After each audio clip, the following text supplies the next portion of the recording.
سید الانبیاء بن گئے، سیرتیں بیان کرنے والے، سیرتوں کے جلسے کرتے ہیں، محبتوں کے عشق کے دعوے کرتے ہیں، پر سوچتے نہیں ہیں وہ سید الانبیاء بنے کیسے، ان کی تکالیف کیا تھی، وہ جو دین چھوڑ کے گئے ہیں جس کے محافظ وہ اپنی امت کو بنا کے گئے تھے، امت نے آج اس دن کے ساتھ کیا کیا۔ باہر جا رہے ہیں تو پریشانیاں، تانے سننے پڑتے ہیں، گھر میں آتے ہیں تو چچا سمجھا رہے ہیں۔ جب دیکھا کہ اپنی دعوت سے نہیں ٹلتے تو انہوں نے رسول اللہ صلی اللہ علیہ وسلم کی شخصیت پر حملے کرنے شروع کر دیے، اس پر میٹنگیں ہوئیں۔ فضیلت الشیخ مفتی عبداللطیف اسلامک اسکالر، اللہ نے اس کا ذکر کیا، وہ کہتے ہیں وَقَالُوا يَا أَيُّهَا الَّذِي نُزِّلَ عَلَيْهِ الذِّكْرُ إِنَّكَ لَمَجْنُونَ۔ پیارے پیغمبر سے کہتے ہیں اے وہ شخص جو تو دعویٰ کر رہا ہے کہ تجھ پر ذکر نازل کیا گیا، قرآن نازل کیا گیا ہے، یقیناً نعوذ باللہ تو مجنون، دیوانہ اور پاگل ہے۔ اگر آپ کو کوئی کہے آپ مجنون ہیں، آپ پاگل ہیں، تو آپ کا کیا رویہ ہوگا؟ اللہ کریم نے اپنے محمد کریم صلی اللہ علیہ وسلم کو تسلی دی، فذکر فما انت بنعمت ربک بکاہن ولا مجنون۔ فذکر، میرے نبی آپ ان کو نصیحت جاری رکھیں، فما انت بنعمت ربک بکاہن ولا مجنون، آپ اپنے رب کی نعمت کے ذریعے، نعمت کی وجہ سے نہ تو نعوذ باللہ آپ مجنون ہیں اور نہ آپ کو کاہن ہیں۔ اللہ نے تسلی دی، تسلی دینے والی وہ ذات تھی کہ اس کی تسلی سے پیارے پیغمبر پھر سے دعویٰ شروع کرتے۔ وَعَجِبُوا أَن جَاءَهُم مُنذِرٌ مِّنْهُمْ وَقَالَ الْكَافِرُونَ هَذَا سَاحِرٌ كَذَّابٌ۔ دو اور فتوے آگے مشرکین مکہ کی طرف سے۔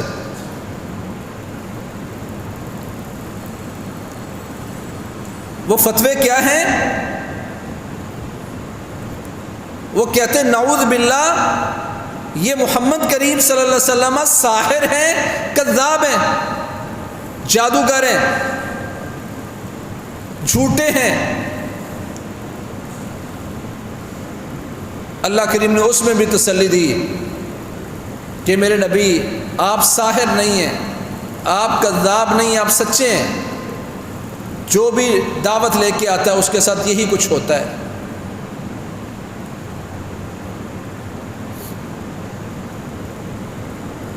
ورقہ بن نوفل کے پاس جب حضرت خدیجہ لے کے آئی رسول اللہ صلی اللہ علیہ وسلم کو، تو اس وقت اس نے ساری بات سننے کے بعد کہا آپ سچے نبی ہیں، یہی وہ ناموس، یہی وہ بابرکت ہستی جبریل پہلے حضرت موسیٰ پر بھی آئے ہیں۔ تو کہا کاش کہ میں اس وقت جوان اور مضبوط ہوتا جب اذ یخرجک قومک، جب آپ کی قوم آپ کو یہاں سے نکال دے گی، یہاں سے آپ کو نکلنا پڑے گا، وہ آپ کو اتنا پریشانیاں دیں گے، اتنی رکاوٹیں کھڑی کریں گے کہ آپ کو یہاں سے نکلنا پڑے گا۔ تو پیارے پیغمبر نے بڑی حیرت سے پوچھا اَوَ مُخْرِجِيَّهُمْ، کیا یہ مجھے یہاں سے نکالنے والے ہیں؟ اس نے کہا ہاں نکالیں گے، جو بھی یہ دعوت لے کے آئے اس کے ساتھ یہی کچھ ہوگا۔ جو پڑھا لکھا ہوتا ہے، جس کے سامنے سارے دلائل ہوتے ہیں، وہ اور اینگل سے سوچتا ہے۔ صحیح بخاری میں آتا ہے عبداللہ بن سلام مسلمان نہیں ہوئے تو پتہ چلا پیارے پیغمبر مدینے آئے ہیں، تو آئے رسول اللہ صلی اللہ علیہ وسلم کے پاس اور کہنے لگے انی سائلک عن ثلاث لا یعلمہن الا نبی، میں آپ سے 3 سوال کرنے والا ہوں، پتہ چل جائے گا آپ سچے ہیں کہ جھوٹے ہیں، کیونکہ وہ 3 سوال ان کا جواب صرف نبی جانتا ہے، نبی کے علاوہ کسی کو اس کا جواب نہیں آتا۔ آپ نے فرمایا پوچھو۔ کیوں کہہ دیا پوچھو؟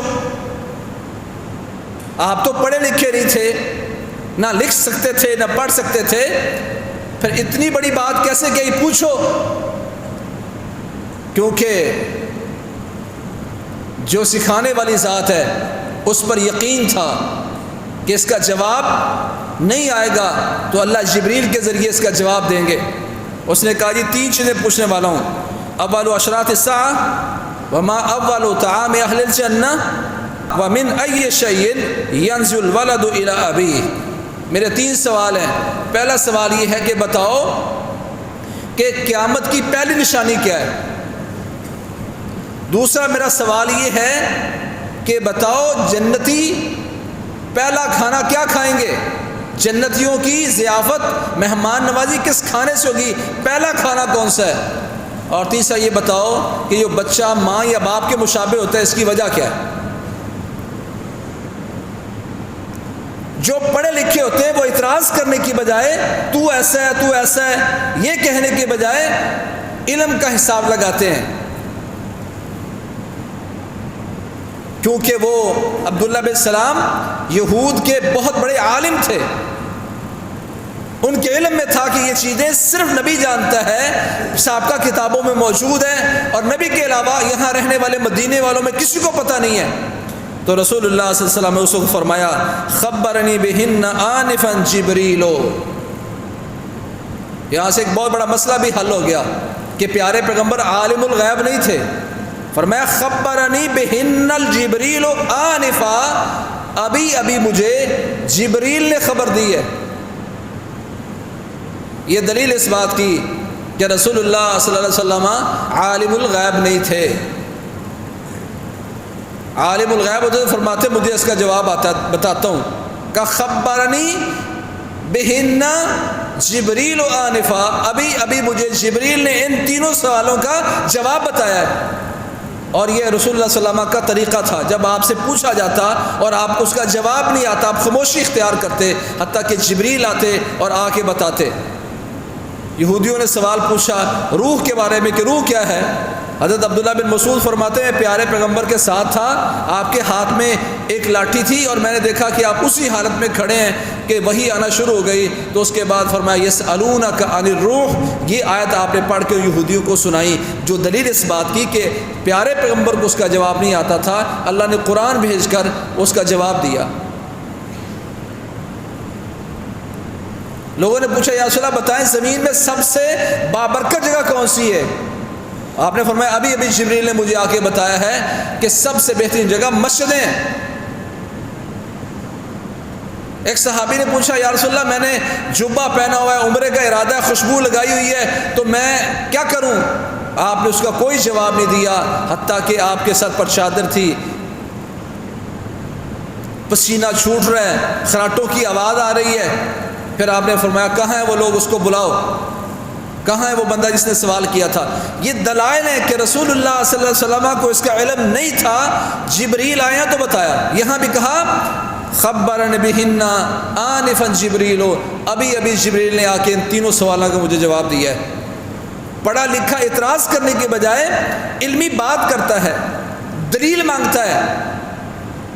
کافروں کی طرح، مشرکین مکہ کی طرح یہ نعوذ باللہ مجنون ہیں، ساحر ہیں، کذاب ہیں، شاعر ہیں، یہ نہیں کہتا۔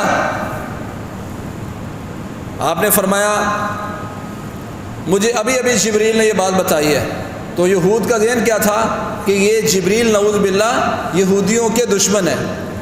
تو اس نے کہا ذالک عدو الیہود من الملائکہ، فرشتوں میں یہودیوں کا دشمن تو یہی فرشتہ ہے جبریل جس کا آپ نام لے رہے ہیں۔ دشمنی اس اعتبار سے کہتے تھے کہ پہلے بنو اسرائیل میں شادی تھی نبوت، تو اب وہ بدل کر بنو اسماعیل میں آئی ہے تو یہ اس کو اپنی دشمنی سمجھتے ہیں۔ تو پیارے پیغمبر نے فرمایا اما اول اشراط الساعہ فنار تحشر الناس من المشرق الى المغرب، قیامت کی نشانیوں میں سے پہلی نشانی یعنی قیامت کے آغاز میں، ویسے تو بہت ساری ہیں، قیامت شروع ہونے کی پہلی دلیل یہ ہے کہ مشرق سے ایک آگ چلے گی اور وہ مغرب کی طرف جائے گی، شام کی طرف لوگوں کو لے کے جائے گی، کیونکہ لوگوں کا محشر شام ہوگا، جہاں رات ہوگی وہاں رک جائے گی، لوگ سوئیں گے، اگلے دن پھر ان کے پیچھے چلے گی تو وہ لوگ اٹھ کر آگے چلنا شروع ہو جائیں گے۔ اس کو سمجھ آ گئی کہ یہ جواب نبی کے علاوہ کوئی نہیں بتا سکتا۔ دوسرا سوال تھا کہ پہلا کھانا کیا ہوگا، کہا پہلا کھانا جو جا کے ان کو ملے گا مچھلی کے جگر کا تھوڑا سا اضافی حصہ وہ ان جنتیوں کو کھلایا جائے گا کہ وہ مچھلی کتنی بڑی ہے، کہ اس کا جگر کتنا بڑا ہے، کہ اس کے جگر کے اضافی حصے کو جنت میں داخل ہونے والے سارے لوگ کھائیں گے۔ کتنی بڑی وہ مخلوق ہوگی، اس کو سمجھ آ گئی یہ جواب بھی نبی کے علاوہ کوئی نہیں بتا سکتا۔ تیسرا کہا کہ یہ بچے کی مشابہت ماں اور باپ سے کیوں ہوتی ہے؟ تو کہا اگر مرد کا پانی عورت پر غالب آ جاتا ہے تو بچہ اس کے مشابہ ہوتا ہے۔ ہمارے یہ تھوڑی سی غلطی پائی جاتی ہے علماء اور طلباء میں، کہتے ہیں یہ مرد کا پانی غالب آ گیا تو لڑکا پیدا ہوتا ہے اور عورت کا پانی غالب آ جائے تو بچی پیدا ہوتی ہے۔ یہ علمی غلطی ہے، ایسا نہیں ہے۔ بعض اوقات بیٹی ہوتی ہے اور اپنے باپ کے مشابہ ہوتی ہے، بیٹا ہوتا ہے اور اپنی ماں کے مشابہ ہوتا ہے۔ جنس مراد نہیں ہے، مشابہت شکل کی مشابہت مراد ہے۔ اس نے اسی وقت کلمہ پڑھا اور مسلمان ہو گیا۔ لوگ دلائل سے یہ نہیں کہتے میرے ابا یوں کہتے تھے، اتنی دنیا پاگل ہے، دیوانی ہے۔ ہم کسی سے کہیں رسول اللہ صلی اللہ علیہ وسلم کو نبی ماننے والوں، خوشیاں منانے والوں، سوال یہ ہے یہ دن پیارے پیغمبر کی زندگی میں آیا، آپ نے عید میلاد النبی منائی؟ اس کا جواب ہاں یا نہ میں دو۔ اگر ہاں ہے تو دلیل پیش کرو۔ اتنے لوگ پاگل ہیں، اللہ کہتے ہیں اکثرہم لا یعقلون اکثرہم یجہلون وقلیل من عبادی الشکور۔ اکثریت جاہلوں کی ہے، اکثریت بے عقلوں کی ہے۔ اکثرہم لا یعلمون، اکثریت لا علموں کی ہے۔ وقلیل من عبادی الشکور، تھوڑے بندے ہوں گے جو شکر گزار ہیں۔ یہ کثرت و قلت کو دلیل نہیں ہے۔ 999 لوگ جہنم میں جائیں گے اور ایک بندہ جنت میں جائے گا، پھر اچھے تو وہ ہوئے۔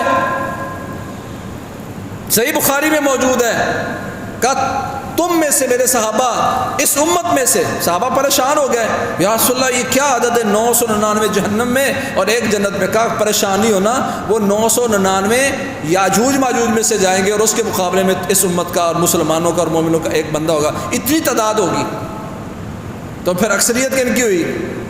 اکثریت دنیا میں مسلمانوں کی ہے۔ اکثریت دلیل نہیں ہے، دلیل ہے حجت، سلطان، برہان۔ ابو بکر جو جان دینے والے تھے، ہر چیز قربان کر دی، یا رسول اللہ جو کچھ گھر میں تھا سارا کچھ اٹھا کے لے آیا ہوں، ہر چیز پیارے پیغمبر پر قربان کرنے والے، وہ نہیں منا سکتے تھے دن، پیسہ خرچ نہیں کر سکتے تھے۔ گھر کا آدھا سامان دینے والے عمر فاروق 10 سال تگڑی حکومت کی، خلافت کی، انہوں نے یہ دن منایا۔ عثمان آئے، پورا لشکر تیار کرنے والے، ان کے گھر میں پیسے نہیں تھے کہ پیارے پیغمبر کے اس دن کو جشن کے طور پر منا لیں۔ علی کرم اللہ وجہہ، انہوں نے یہ دن کیا۔ اس کے بعد معاویہ آئے رضی اللہ تعالیٰ عنہ، انہوں نے یہ دن منایا۔ 40 سال کی حکومت، خلافت، حضرت حسن تک۔ سوال کا جواب ہاں نہ میں نہیں۔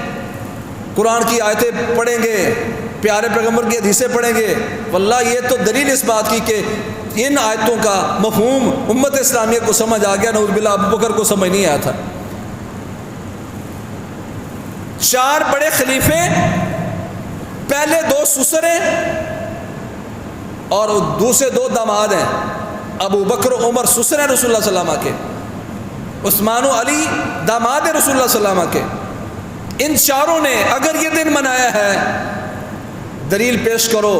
سب سے پہلے اللہ کی توفیق سے ہم کھڑے ہوں گے۔ ندور و حیث دارت، ہمارے آباء و اجداد سلف صالحین کہتے ہیں ہم تو ویسے گھومتے جہاں ہمیں دلائل گھما دیں۔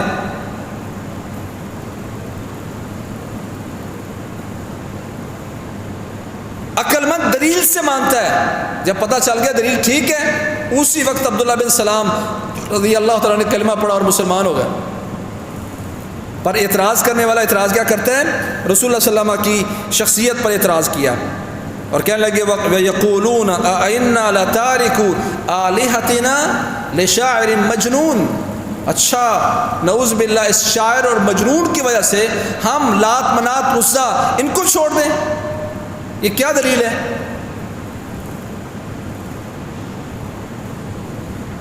اس چھوٹے سے بچے کی وجہ سے ہم اپنے آباء و اجداد کا دین چھوڑ دیں؟ یہی کہا جاتا نا آج ہمیں ان کی وجہ سے ہمارے آباء و اجداد انہوں نے اتنی محنتیں کی، اور جنہوں نے محنتیں کی تھی انہوں نے کہا تھا ہماری بات اگر رسول اللہ صلی اللہ علیہ وسلم کی بات سے ٹکرا جائے تو ہماری بات کو چھوڑ دینا اور محمد کریم صلی اللہ علیہ وسلم کی بات کو ماننا۔ اللہ کی قسم آئے تو لوگ اپنے اماموں کی جن کی تقلید کا دعویٰ کرتے ہیں ان کی بھی گستاخی کرتے ہیں۔ وہ بھی حکم دے کے گئے تھے کہ ہماری بات محمد کریم صلی اللہ علیہ وسلم کی بات سے ٹکرا جائے تو تم نے ہماری بات کو چھوڑنا ہے، ان کے پیچھے چلنا ہے۔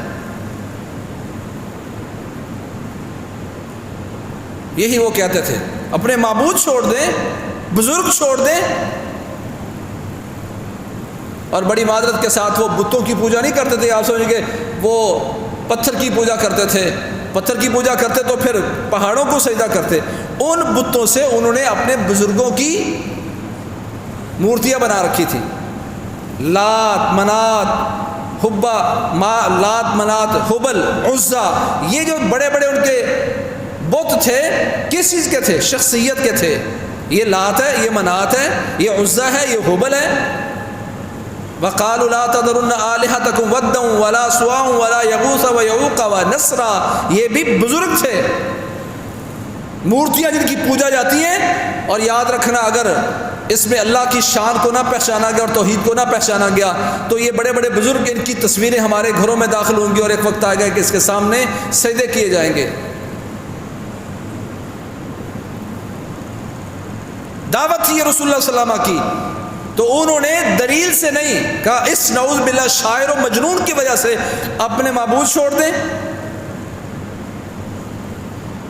صحابہ کی شخصیت پر اعتراض، یہ جو بیچارے غلام ہیں بلال حبشی اور یہ یاسر عمار ماں سمیہ، یہ خباب، یہ جن کے گھر روٹی نہیں پکتی، یہ غریب مسکین فقیر، یہ پوجا کرنے والے جو پہلے بتوں کی ہمارے ساتھ پوجا کرنا تھے، صحابہ اگر چھوڑ کے یہ اللہ کے نبی کے پیچھے چل پڑے ہیں، تو کیا اللہ نے ہمیں چھوڑ کر ان پر کوئی احسان کیا ہے؟ اور کیا کہتے ہیں اہؤلاء من اللہ علیہم من بیننا، اللہ نے ہمارے درمیان میں سے ان کو چنا ہے۔ اور یاد رکھیں حق کو اپنانے والے اکثر غریب ہوتے ہیں۔ یہی ہرقل نے ابو سفیان سے پوچھا تھا کہ اس کی پیروی کرنے والے اشراف الناس ام ضعفاؤہم، تگڑے لوگ ہیں یا کمزور لوگ ہیں؟ کہا جی کمزور لوگ ہیں۔ انہوں نے کہا انبیاء کے پیروکار حق کو اپنانے والے کمزور ہی ہوتے ہیں، تگڑا بندہ تو اپنے تکبر میں چلتا پھرتا رہتا ہے۔ یہاں میں معذرت کے ساتھ بات کرنا چاہتا ہوں، یہ ہرقل کی بات آئی تو ہرقل کو یقین ہو گیا تھا کہ یہ وہی نبی ہیں جن کی پہلے سے ہمیں عیسائیوں کو تلقین کی گئی ہے، ان کی شخصیت انجیل میں موجود ہے۔ ابو سفیان سے ساری بات جب سنی اس نے سارے وڈیرے بلا لیے، امیر وزیر سارے بلا کے ان کو ابو سفیان ان سب کو باہر نکال دیا اور دروازے بند کروا لیے۔ کہنے لگا لوگو کیا تم میں اتنی عقل ہے کہ ہم اس نبی کو مان لیں جس کی نشانیاں الذی یجدونہ مکتوبا عندہم فی التوراۃ والانجیل، جن کی صفتیں تورات انجیل میں موجود ہیں، اس کو یقین ہو گیا۔ اور اس نے کہا اگر مجھے موقع مل جائے کہ میں اس نبی تک پہنچ پاؤں تو میں اس کے قدم دھوؤں، یہ اس کے الفاظ ہیں۔ اندر سے وہ مسلمان ہو چکا تھا، اور جب اس نے یہ بات پیش کی تو سارے لوگ اٹھ کر دروازوں کی طرف بھاگے، نکلنے لگے تو دیکھا کہ باہر سے دروازے بند ہیں۔ کہا واپس آؤ واپس آؤ۔ جب دیکھا کہ یہ پیارے پیغمبر کو نبی نہیں مان رہے تو اس خبیث نے اپنی حکومت کی خاطر دوبارہ سے اپنا ذہن بدل لیا۔ کہا میں تو دیکھنا چاہتا تھا کہ تم اپنے دین پر کتنے پکے ہو، میں بھی تمہارے ساتھ ہی ہوں۔ تو ان سب لوگوں نے ہرقل کو سجدہ کیا۔ دلیل اس بات کی کہ اندر سے وہ پیارے پیغمبر کی صفتوں کو مان چکا تھا، پر اطاعت نہ کرنے کی وجہ سے برباد ہو گیا۔ آج صرف پیارے پہ موترف ہیں دنیا میں جو 100 شخصیتوں پر کتابیں لکھی گئیں، پہلے نمبر پر کون ہے؟ محمد کریم صلی اللہ علیہ وسلم۔ صرف پیارے پیغمبر کے اوصاف کو تسلیم کرنے سے بندہ مسلمان نہیں ہوتا، جب تک رسول اللہ صلی اللہ علیہ وسلم کو اندر سے دل سے دنیا کی ہر چیز سے مقدر محبوب اور اطاعت کے قابل نہ سمجھ لے۔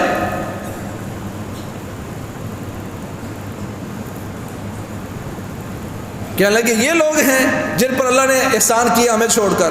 اللہ نے کہا الیس اللہ بعالم بالشاکرین، اور دیوانوں کیا اللہ شکر کرنے والے بندوں کو نہیں جانتا؟ اسے پتہ ہے امیر یا غریب، جو اللہ کا شکر کرنے والا ہو پیارے پیغمبر کی نبوت کے آنے پر اللہ ان کو خوب جانتا ہے. تو اللہ نے ان کے دلوں کو چن لیا. ان اللہ ناظر فی قلوب العباد فوجد قلب محمد خیر قلوب العباد. اللہ کریم نے، حضرت عبداللہ بن مسعود فرماتے ہیں، مسند احمد وغیرہ کی روایت ہے، اللہ کریم نے جتنے لوگ موجود تھے سب کے دلوں کے اندر دیکھا تو سب سے زیادہ محبوب اور اچھا دل، سب سے محبوب اور اچھا دل محمد کریم صلی اللہ علیہ وسلم کا پایا. اللہ نے دیکھا کہ اس وقت روئے زمین پر پیارے پیغمبر کے دل سے اچھا دل کسی کا نہیں ہے. فاصطفاہ لنفسہ وابتعثہ برسالتہ، تو اللہ نے محمد کریم صلی اللہ علیہ وسلم کو اپنا مصطفیٰ بنا لیا، چنا و بندہ بنا لیا، اور اپنی رسالت کے لیے ان کو مبعوث فرما دیا. پھر کیا کہتے ہیں؟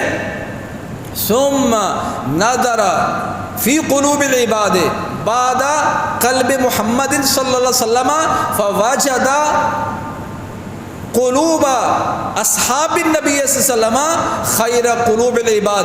اللہ نے جب پیارے پیغمبر محمد کریم صلی اللہ علیہ وسلم کے دل کے بعد آپ کو چھوڑ کر ساری دنیا پر جب نگاہ ماری تو سب سے اچھے دل پیارے پیغمبر کے صحابہ کے محسوس کیے. تو اللہ کریم نے ان کو فجعلہم وزراء نبیہ، تو اللہ کریم نے ان صحابہ کو اپنے نبی کے وزیر، بوجھ اٹھانے والے بنا کر امت کے سامنے پیش کر دیا.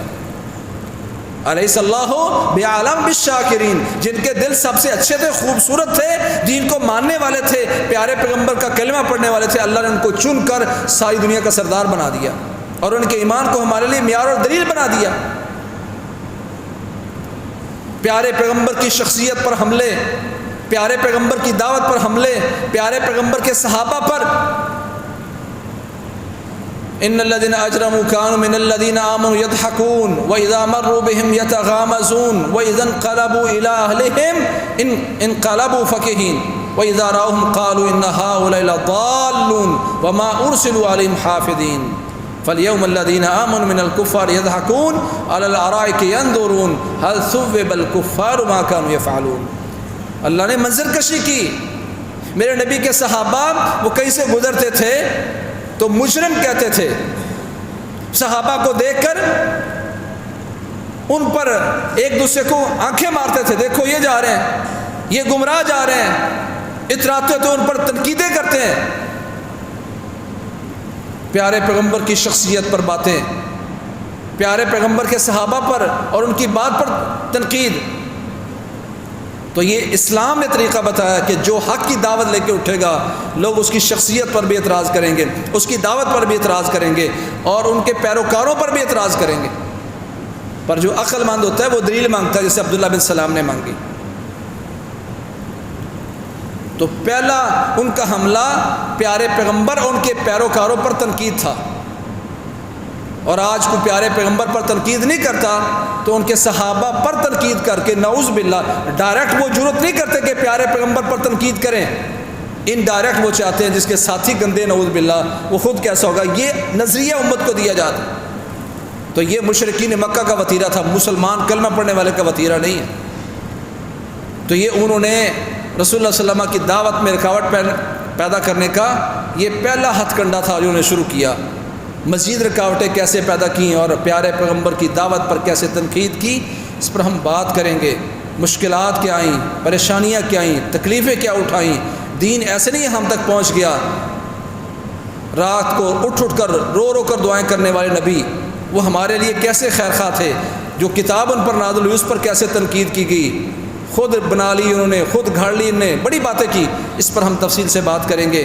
اللہ کریم ہمیں حقیقی معنی میں پیارے پیغمبر کی تعلیمات پر عمل کی توفیق نصیب فرمائے.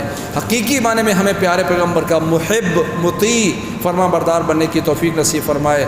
دل سے پیارے پیغمبر کی عزت، آپ کا ایمان، آپ کی اطاعت اور آپ کی اتباع، آپ پر درود بھیجنا، آپ کا دفاع کرنا، یہ سارے امور اللہ تعالیٰ ہمیں پیدا فرما دے. فاقول قولی ھذا واستغفر لی ولکم سبحانک اللہم وبحمدک. خیر کی بات آگے شیئر کیجیے اور اپنے لیے صدقہ جاریہ بنائیے.